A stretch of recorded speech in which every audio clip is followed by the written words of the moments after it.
You're listening to Civic Media. You can tune into any of our live shows on any radio station across the state with the Civic Media app. Find us in your phone's app store and listen anytime, anywhere. This is your WMDX Daily News Roundup for Mad Radio 92.7 FM and 1580 AM in Madison.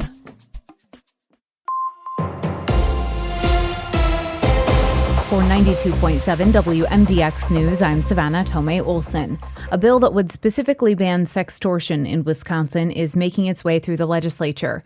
In these crimes, scammers target teens, often teen boys, pretending they could be a romantic interest. They get the teens to send intimate photos or videos of themselves, and then they turn on them. Sextortionists then blackmail their victims. They say, "Send us money or we'll release the intimate content." Sometimes they even threaten teens by saying they'll report them to police because they created child pornography. 28 states have sextortion laws on the books, according to the Cyber Civil Rights Initiative. Now lawmakers want Wisconsin to be the 29th. The bill is inspired by Braden Bone. The teenager was targeted in a sextortion plot in March, and he took his own life. His family testified at an emotional Senate committee hearing yesterday. His mom, Brittany Bird. If Braden in his death can save even one more kid, that makes it a little less heavy. Many of these scammers are outside the U.S., so finding the perpetrators and holding them accountable is often complicated for law enforcement. But more and more kids are now being targeted. Braden's stepdad, Luke Bird. In 2021, there were 139 reported cases of financial sextortion targeting minors within the United States. That number's jumped to 36,000 reported victims in 2024. This is per the National Center of Missing and Exploited Children. That's a 26,000% increase in a 3-year span. If that does not open your eyes to this immediate threat to the safety of our children, I do not know what will. The bill has already passed the Assembly unanimously. It's expected to get similar support in the full Senate. Workers at another Madison grocery store are unionizing. Staff at the Festival Foods on East Wash voted earlier this month to join the United Food and Commercial Workers Local 1473. They join employees of at least 8 other grocery stores in Dane County who have unionized. Steve Temple works in the deli department at that festival store. He helped organize the union vote. He lays out their priorities. Pay, especially for part-time and front-end workers. Lowering the threshold for what counts as full-time, because a lot of people aren't getting any kind of benefits aside from dental.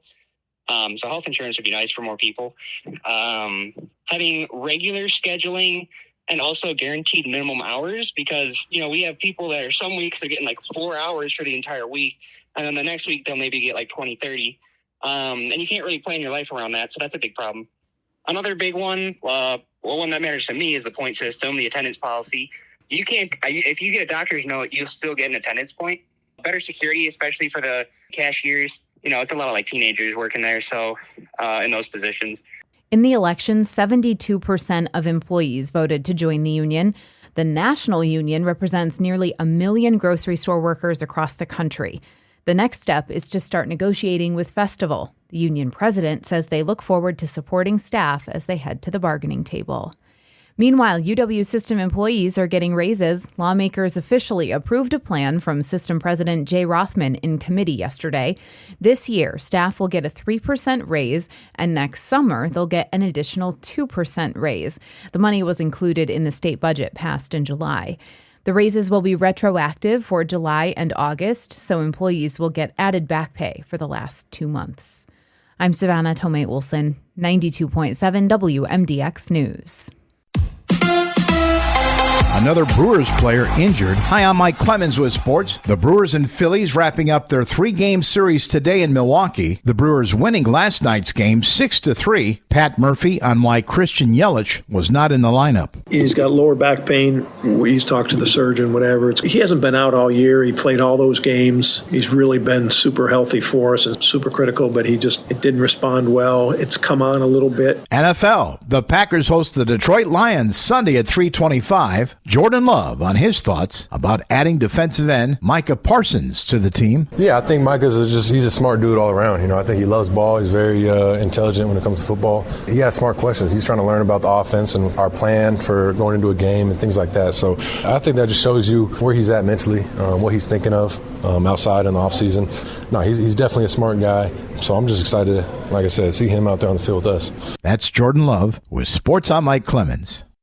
On your entertainment beat, I'm Pete Schwaba. Well, just when you thought Taylor Swift was all washed up, she proves us all wrong and breaks records on Spotify yet again. As of last weekend, her new album, The Life of a Showgirl, broke records on the music streaming platform for the most pre-saves on Spotify's countdown page. Holding the previous record was, you guessed it, Taylor Swift for her 2024 album, The Tortured Poets Department. The Life of a Showgirl, Swift's 12th studio album, drops October 3rd. Season 5 of Stranger Things is right around the corner, and the social media teasing for the new season has already started thanks to one of the show's creators. Ross Duffer shared a photo from the editing suite and posted that episode 1 is ready to go. They've added some star power this season as well. Frank Darabont will direct one of the season 5 episodes. The show will be released in 3 increments. Volume 1 drops November 26th, Volume 2 drops on Christmas Day, and the big finale on New Year's Eve. Sounds like a fun way to ring in the new year. As expected, there's a bit of a letdown now that the summer movie season is officially over. That does not, however, mean the fun needs to stop or that there are not great films opening. The only flick opening in wide release is The Conjuring: Last Rites. This is the 4th Conjuring film and 10th overall under the Conjuring umbrella. If you are up for a rewatch leading up to the latest, you can check out all the Conjurings, 3 Annabelle movies, and The Nun 1 and 2. They are not all gems, so check reviews before viewing. The latest installment stars Patrick Wilson and Vera Farmiga, who reprise their roles as the Warrens, paranormal investigators who decide to take one last case. I'm sure it goes swimmingly. Opening in limited release is a movie I highly recommend called The Threesome, starring Zoe Deutsch. It's a rom-com that's funny, thoughtful, and has a great twist. I saw a screening at the Wisconsin Film Festival at the Barrymore, and the audience absolutely loved it.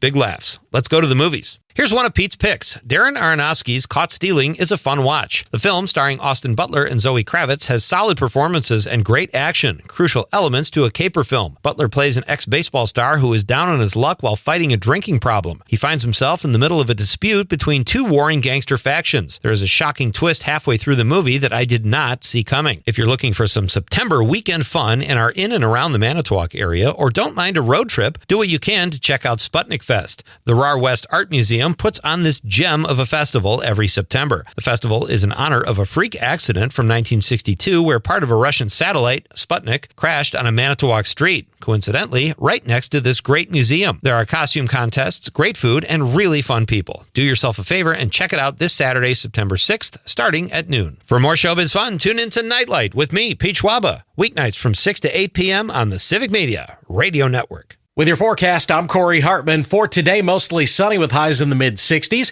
and a west wind at 5 to 15. Winds increase to around 30 miles per hour tonight. We'll have showers and lows in the mid to upper 40s. For Friday, partly sunny and breezy, highs near 62, mid-60s Saturday. It's 47 right now. That's your WMDX Daily News Roundup from Civic Media. Subscribe to this podcast on Spotify, Apple, or wherever you find your podcasts. Find more news at mad.radio. The national news cycle never stops, but it can be hard to find news about your local community. Civic Media is dedicated to providing quality local and state news coverage across Wisconsin. With the Civic Media app, you can get notifications about local stories that matter to you and your community. Find the free Civic Media app in your phone's app store and choose notifications from the menu to tell us what kind of news you want to hear about.